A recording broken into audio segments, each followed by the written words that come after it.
आज तक तेरे से कुछ नहीं मांगा बेटा। लोग तुझे भगवान कहते हैं, मैं भी भगवान मानती हूं। आज तक मैंने तुमसे कुछ नहीं मांगा बेटा, लेकिन अब मैं जो मांग रही हूं ना, उसे मुझे दे देना। और महाराज, जो कुंती ने मांगा है ना, आज तक कोई भक्त मांग नहीं सकता। ऐसा सुंदर क्या मांग रही है वो कुंती। पहले कुंती पूरा पक्का कर लेती है, कन्हैया तू देगा ना, कहीं वो तो नहीं कर देगा कि अब मैं नहीं दूंगा। देगा ना, पक्का देगा ना कन्हैया। हाँ बुआ दूंगा। तू मांग तो क्या मांगना चाहती, मांग ना बुआ। बुआ कहती, कुंती बुआ कहती तू देगा ना, पक्का देगा ना। हाँ बुआ दूंगा, पक्का। हाँ अच्छा ठीक है, यदि तू देना चाहता है ना कन्हैया, तो मुझे ना मेरे जीवन का सबसे बड़ा दुख दे दे, मुझे संकट दे दे कन्हैया। मुझे मेरे जीवन में ऐसा तू कृपा कर कि मेरे जीवन में दुख आ जाए, मेरा जीवन दुखों से भर जाए। जब ये स्तुति कुंती मैया ने जब भगवान से की ना, भगवान के महाराज रोम रोम कांपने लग गए। बुआ तूने क्या मांग लिया? अरे कल ही तो पांचों पांडवों का राज्याभिषेक हुआ, कल ही तो सुख की घड़ी आई। तेरे बेटों ने महाराज पूरे राज्य का सिंहासन तेरे बेटों ने प्राप्त किया है, कल ही सुख की घड़ी आई है। और आज बुआ तूने फिर से दुख मांग लिया। इतने दिन से तो दुख ही दुख थे बुआ, क्यों मांगी तूने? तो वो बुआ कहती है, कन्हैया जिस दुख में ना तू मेरे साथ है ना, वो दुख मुझे पसंद है। देख तू ही उत्तर दे रहा है और तू ही प्रश्न कर रहा है। तू क्या कह रहा है? कल से पहले दुख था तो तू मेरे साथ था, कल ही सुख की घड़ी आई है, कल ही पांचों पांडवों का राज्याभिषेक हुआ है, कल ही सुख की घड़ी आई है, तो आज हमें तू छोड़ करके जा रहा है, हमसे दूर हो रहा है। कन्हैया नहीं चाहिए वो सुख जिसमें तू हमारे साथ ना हो कन्हैया। कुंती मैया कहती है, वो दुख मुझे प्यारे हैं जिस दुख में मेरा राधा रमन, मेरा कन्हैया मेरे साथ रहता है। और महाराज ऐसी चीज मांगी है ना जो कोई नहीं मांग सकता। क्या कहती है वो कुंती? कहती है महाराज, सुख भी मुझे प्यारे हैं, दुख भी मुझे प्यारे हैं, छोड़ूं मैं किसे, छोड़ूं मैं किसे भगवन, दोनों ही तुम्हारे हैं। सुख भी मुझे प्यारे हैं, दुख भी मुझे प्यारे हैं, छोड़ूं मैं किसे भगवन, दोनों ही तुम्हारे। छोड़ूं मैं किसे भगवन, दोनों ही तुम्हारे। सुख भी मुझे प्यारे हैं, दुख भी मुझे प्यारे हैं, सुख भी मुझे प्यारे हैं, दुख भी मुझे प्यारे हैं, छोड़ूं मैं किसे, छोड़ूं मैं किसे भगवन, दोनों ही तुम्हारे हैं। छोड़ूं मैं किसे भगवन, दोनों ही तुम्हारे हैं। जय हो।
दुख ना चाहे कोई,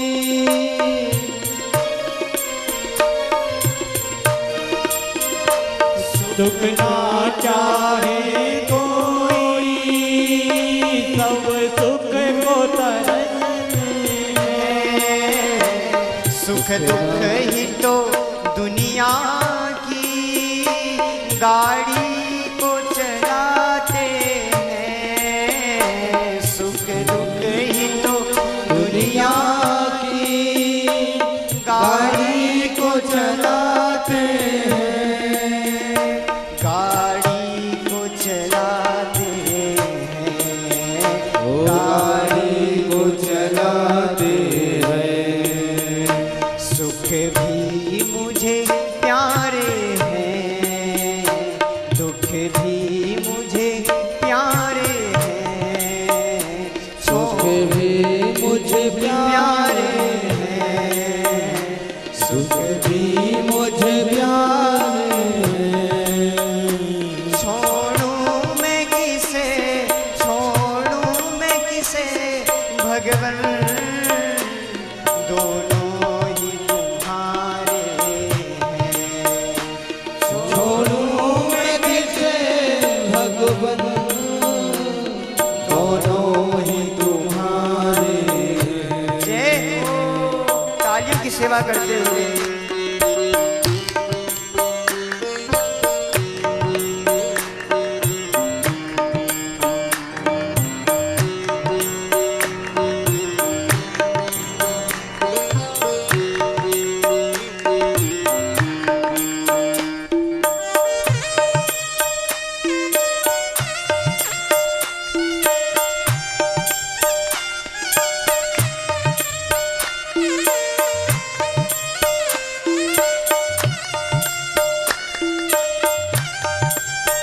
द्वारिकाधीश की जय हो।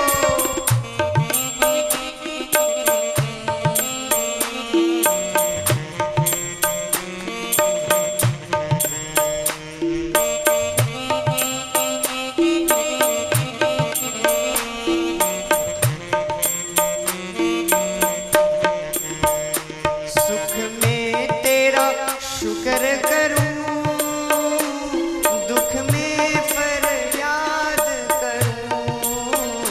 सुख में तेरा शुक्र करूं, दुख में फरियाद करूं।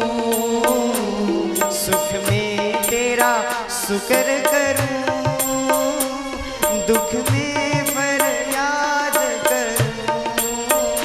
सुख में तेरा शुक्र करूं, दुख में फरियाद करूं। जिस हाल में तुम रख लो, मैं उस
दुख भी मुझे प्यारे हैं, छोड़ूं मैं किसे, छोड़ूं मैं किसे भगवन, दोनों ही तुम्हारे हैं। छोड़ूं मैं किसे भगवान, दोनों ही तुम्हारे हैं, दोनों ही तुम्हारे हैं। और आज वो कुंती बुआ महाराज ऐसा मांगती है, सारे वेद शास्त्र उठा करके पढ़ लेना, कोई भक्त आज तक ना ही ऐसा मांग सकता है और ना ही ऐसा मांगा है जो कुंती मैया ने मांगा है। यदि देना ही चाहते हो ना भगवान, यदि कृष्ण तू देना चाहता है ना तो मुझे दुख दे दे कृष्ण। अरे जिस दुख में तू मेरा साथ है ना वो दुख मुझे प्यारा है केशव, लेकिन जिस सुख में तू मेरे से विलग हो जाए, सुख आते ही मेरे को छोड़ करके चले जाए ना, वो सुख मुझे पसंद नहीं है, वो दुख मुझे पसंद है कन्हैया। आज कुंती मैया ने क्या स्तुति गाई महाराज और क्या मांगा है। आज महाभारत का युद्ध समाप्त हो चुका है, भगवान कृष्ण जाने की तैयारी में लगे हुए हैं, अब द्वारिका की ओर जा रहे हैं ना, सभी को आशीर्वाद दे रहे हैं। अर्जुन ने जो मांगा उन्हें भी आशीर्वाद के रूप में दिया, कुंती मैया को भी वरदान पूर्ण किया। आज सभी के वरदान को पूर्ण करते करते कन्हैया आज पहुंच जाते हैं किसके पास? महाराज रोम रोम में बाण लगे हुए हैं और फिर भी वो भीष्म पितामह भगवान राधा कृष्ण, भगवान कृष्ण की उस दर्शन के लिए व्याकुल है। आज भगवान कृष्ण भीष्म पितामह के सामने गए, भीष्म पितामह की दशा को देख करके भगवान कृष्ण से रहा नहीं गया। भीष्म पितामह, अरे तेरी दशा क्या होगी भीष्म पितामह? अरे तू वही है ना जो भरी सभा में तूने कहा था मैं भी गंगा का पुत्र नहीं कहलाऊंगा जब तक भगवान कृष्ण के हाथ में शस्त्र नहीं पकड़वा दूंगा। मैं ये प्रतिज्ञा करता हूं कि भगवान कृष्ण के हाथ में मैं शस्त्र धरा करके ही छोड़ूंगा। तो वही भीष्म पितामह है ना? ऐ भीष्म पितामह, भगवान कृष्ण ने संकल्प किया था कि मैं महाभारत के युद्ध में 18 दिन तक उन्होंने एक भी शस्त्र अपने हाथ में नहीं उठाऊंगा, लेकिन उसी समय भीष्म पितामह ब्रह्मास्त्र को निकाल करके अर्जुन की तरफ छोड़ ही रहा था। उसी समय भगवान कृष्ण रथ की चक्के को लेकर के उस भीष्म पितामह को मारने के लिए दौड़ रहे हैं और भीष्म पितामह ताली बजाने लगता है। देखो मैंने भगवान कृष्ण को आखिरकार पकड़ा ही दिया ना, मैंने भी संकल्प किया था। बंधु, भक्त की रक्षा के लिए ना भगवान अपने संकल्प को तोड़ने के लिए भी तैयार हो जाते हैं।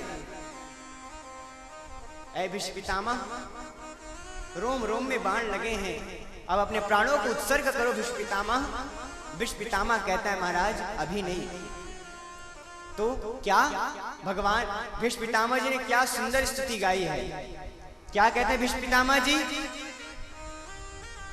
इतिमति रूप कल्पिता वितृष्णा भगवती सात्वत पुंगवे विभिन्ने। हे भगवान, मैं अपनी मति रूपी बेटी का ना आपके साथ विवाह कराना चाहता हूँ। मतिया ने मन, इस मन रूपी बेटी का ना आपके साथ विवाह कराना चाहता हूँ, आप इससे विवाह कर लीजिए। भगवान कृष्ण कहते हैं अब एक क्षण भी रहा नहीं जा रहा तुझे देखते हुए। अब भीष्म पितामह तेरे रोम रोम में बाण लगे हुए हैं, आज 10 दिन बीत गए हैं। उसी समय भीष्म पितामह आदेश करता है भगवान आप ना मेरे चरण की तरफ आकर के खड़े हो जाइए। अर्जुन एक बाण धरती पर मार, और धरती पर मारते ही वहां से गंगा की धारा भीष्म पितामह के मुख पर पड़ने लगी। और भीष्म पितामह कहता है, वाह, ये मृत्यु नहीं भगवान, सामने स्वयं ब्रह्म खड़े हो शंख चक्र गदा पद्म लेकर के, और मुख में गंगा का जल हो। ये मृत्यु नहीं भगवान, ये मृत्यु उत्सव बन जाती है। ये मृत्यु दुख नहीं होता, ये मृत्यु को उत्सव कहता हूं। और उसी समय परब्रह्म परमात्मा को देखते हुए मुख में गंगा का जल है, और वही भीष्म पितामह अपने, क्योंकि इच्छा मृत्यु का वरदान था ना भीष्म पितामह को, जब तक उसकी अंदर से इच्छा नहीं होती तब तक वो मर नहीं सकता। आज महाराज भीष्म पितामह की इच्छा हुई, अब मैं अपने प्राणों को उत्सर्ग करना चाहता हूं। यदि इस समय को मैं व्यतीत कर दिया ना, बिता दिया ना, तो ऐसा उत्सव अब मेरे जीवन में कभी नहीं बनेगा। कितना अच्छा उत्सव है, सामने स्वयं भगवान खड़े हैं, मुख में गंगा का जल है, इसको मैं नहीं छोड़ना चाहता। उसी समय भीष्म पितामह अपने प्राणों को उत्सर्ग करते हैं, और उनका प्राण जाकर के भगवान कृष्ण के श्री चरणों में विलीन हो जाता है। अब भगवान कृष्ण आगे जाते गए। भीष्म पितामह ने 11 श्लोकों में स्तुति की है, जिसमें 9 श्लोक तो नवधा भक्ति की ही मानी गई है। बंधुओं, भगवान कृष्ण आज अपनी द्वारिकापुरी की ओर जाने लगे। जाते जाते युधिष्ठिर ने आदेश किया, अर्जुन भगवान कृष्ण को द्वारिका तक पहुंचा करके आओ। युधिष्ठिर के आज्ञा अनुसार आज अर्जुन भगवान कृष्ण को रथ पर आरोहण करा करके आज द्वारिकापुरी की ओर चल देते हैं। जाकर के महाराज एक वैचित्र हो गया। भगवान कृष्ण ने आदेश किया, अर्जुन ये द्वारिकापुरी है, सोने चांदी से लदी हुई ये द्वारिकापुरी है। ये जो सोने चांदी है ना अर्जुन, ये सबको तू ले जा, मेरा लीला अब पूर्ण हो चुका है, अब ना मुझे जाने दे। और भगवान कृष्ण आदेश करते हैं, अर्जुन जा, सबको ले जा, मैं मेरे नहीं रहने से ना ये पूरा महल समुद्र के अंदर चली जाएगी, ये मेरे विरह में रह नहीं पाएगी। इस सब सोने खजाने को ले जा अर्जुन, ले जा। और आज वो अर्जुन कहता है, महाराज भगवान आप ऐसा क्यों कह रहे हैं? भगवान कहते हैं, अर्जुन मैं ठीक कह रहा हूं, अब मेरे जाने का समय आ गया है। बंधु आपको पता है भगवान ने इस धरती पर 126 वर्ष लीला में व्यतीत किया। कितना? 126 वर्ष। भगवान राम ने 11,000 वर्ष तक इस विश्व की राज्य गद्दी पर सिंहासन पर बैठे रहे, इस धरती के राजा बने 11,000 वर्ष तक। और भगवान कृष्ण द्वापर युग में केवल 126 वर्ष में गोपियों के संग रास रचाया, महाभारत रचाई, द्वारिका का निर्माण किया, और उसके बाद फिर 126 वर्ष के बाद वे अपनी लीला का उत्सर्ग करते हैं। आज वो अर्जुन मानो प्राण विहीन हो जाता है। आज एक दिनहीन सा बनकर के आज वो अर्जुन हस्तिनापुर आया। हस्तिनापुर आकर के युधिष्ठिर कहता है, सब ठीक तो है अर्जुन, ये तेरा हालत कौन ऐसा कर दिया? अर्जुन कहता है, मैं क्या बताऊं भैया, हम सबको छोड़ करके मेरा राधा रमण अब हमारे पास नहीं रहा, अब वो बैकुंठ गोलोक चला गया है। युधिष्ठिर कहने लगे, क्या? हाँ, अब हम भी इस सृष्टि पर नहीं रह पाएंगे। उसी समय 5 पांडव और द्रौपदी 6 के 6 स्वर्गारोहण की ओर चले गए। इधर उत्तरा का बेटा हुआ, नाम रख दी गया परीक्षित। उस परीक्षित को राज्य की गद्दी प्रदान कर दी गई, और आज 5 पांडव स्वर्गारोहण की ओर चले गए।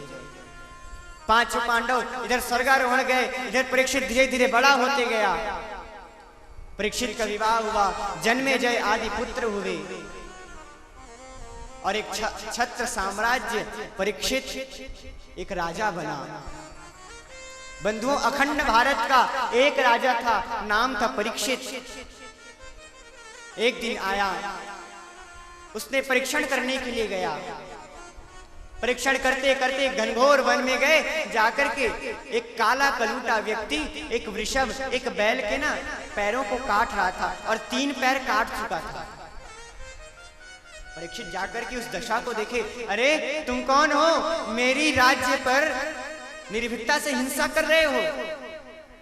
तुम्हें पता है मेरे राज्य में हिंसा करने से प्राण दंड दिया जाता है। तुम्हें पता नहीं है क्या? ये मेरा राज्य है, तुम क्या कर रहे हो? वो काला कलूटा व्यक्ति डर के मारे जाकर के एक वृक्ष के पीछे छुप गया और तलवार निकाल करके परीक्षित दौड़ाते हैं। वो पता नहीं कहां चला जाता है वो काला कलूटा। आज वो वृषभ और परीक्षित का संवाद होता है। श्रीमद् भागवत में ये वृषभ कोई और नहीं, श्रीमद् भागवत में वृषभ को धर्म का स्वरूप कहा गया है। और वो काला कलूटा व्यक्ति कोई और नहीं, ये कलयुग है। धर्म के 4 पैर हैं, सत्य, दान, शौच और इंद्रिय। ये 4 पैर हैं उनकी। उनमें से 3 को काट चुका है। केवल और केवल धर्म एक पैर पर खड़ा हुआ है आज भी, वो है दान। केवल दान के पैर पर ही वो वृषभ आज भी खड़ा हुआ है। आज परीक्षित और वृषभ के बीच संवाद होता है। वो वृषभ कहता है, परीक्षित मैं धर्म हूं और मैं ना तुम्हें कुछ कुछ बातें सिखा रहा हूं, उस बातें को तुम याद रखना परीक्षित। मैं दुख के विषय में कहता हूं परीक्षित। दुख 4 प्रकार के होते हैं। एक तो वो जो पहले दुख का कारण है व्यक्ति का स्वभाव। परीक्षित याद रख लेना, मन रूपी पन्ने पर लिख लेना परीक्षित। जिस व्यक्ति का स्वभाव होता है ना दूसरे को दुख देना, वो व्यक्ति कभी सुखी नहीं रह सकता। और दूसरा है कर्म। यदि हम कुछ गलत काम कर देना तो उसका दुष्प्रभाव हमें पड़ता है। और तीसरा बताया गया काल। कभी कभी खराब समय आ जाता है, खराब समय के कारण हमारा जो समय है वो खराब चलने लगता है। और चौथा है दूसरे के सुख से दुखी होना। ये 4 प्रकार के दुख एक मनुष्य में रहता है। परीक्षित 2 प्रकार के दुख से मनुष्य उभर सकता है। कौन कौन से? पहला है कर्म और दूसरा है काल। अच्छे कर्म करके उस गलत कर्म को बदल सकता है।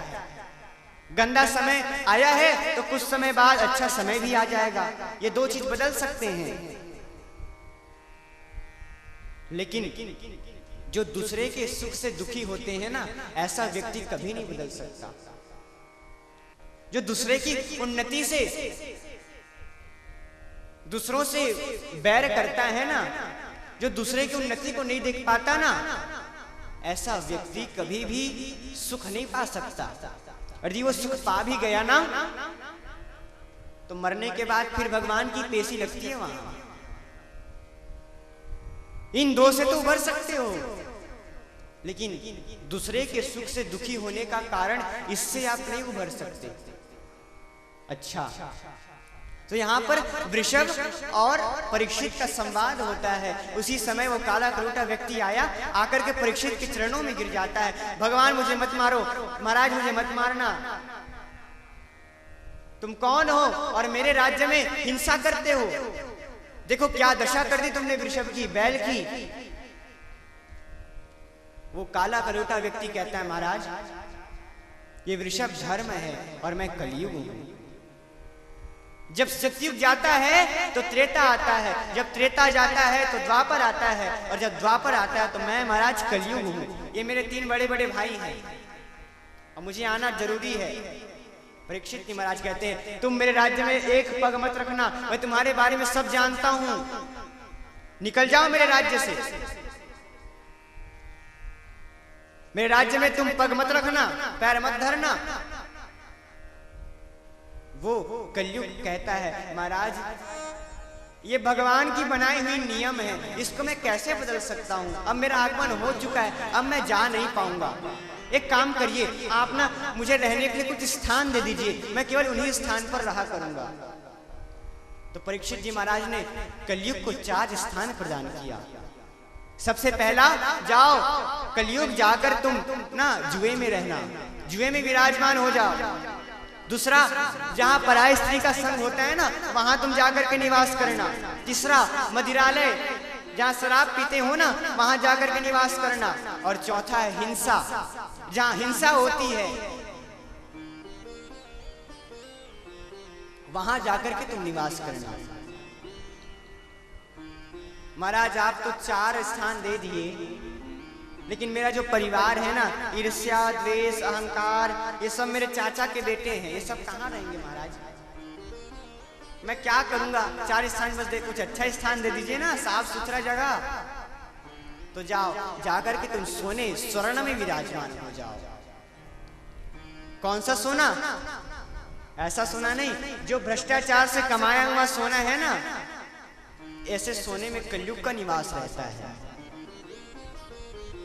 और आज कलयुग इन 5 स्थानों में रहता है। अन्य जगह में तो कलयुग नहीं है ना, केवल 5 स्थान में आज भी कलयुग 5 स्थान में रहता है। तो भगवान एक समय आया, वो परीक्षित कलयुग को 5 स्थान देकर के लौट आए। एक दिन की बात है, वे अपने वंशों की जहां सोना रखी हुई थी, जहां कई टन सोना रखा हुआ था, उनके वंशज थे ना, मगध नरेश राजा जरासंध, अभिमन्यु, अर्जुन, उनकी सभी सोना रखी हुई थी। उनके मुकुट, उनके हार, उनकी माला, उनके बाजूबंद सब स्वर्ण के रखे हुए थे। उस स्थान पर परीक्षित जी आज उस कक्ष को खुलवा करके स्वयं परीक्षित जी गए और जाकर के देखने लगे।